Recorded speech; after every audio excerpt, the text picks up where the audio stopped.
des mains de la justice. Au Soudan du Sud, les femmes reviennent pour revivre le cauchemar du viol ou d'autres violences sexuelles alors que leurs agresseurs font face à la justice. Ce tribunal itinérant, soutenu par les Nations Unies, instruit des affaires dans la ville de Bentiu, dans le nord du pays, pour la première fois depuis plus de 4 ans. Par ailleurs, l'ONU vient de terminer sa campagne annuelle baptisée « En finir avec la violence contre les femmes ».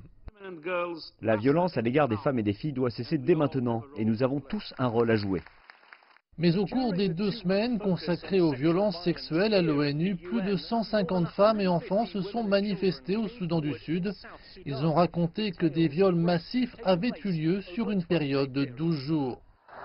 Des mouvements de femmes comme MeToo se sont répandus dans le monde entier, demandant la fin du harcèlement sexuel et de la violence. Cette année, le prix Nobel de la paix a même rendu hommage à 2 personnes qui luttent contre les violences sexuelles en Irak et en République démocratique du Congo. Nous devons penser et croire que cela peut être éliminé et l'ONU peut faire beaucoup avec ses États membres.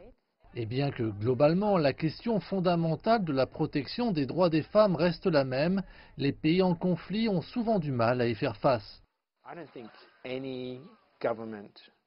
Je pense qu'aucun gouvernement ou organisation multilatérale est réellement pensé à se rapporter aux éléments centraux du mouvement MeToo et à le traduire en quelque chose de significatif.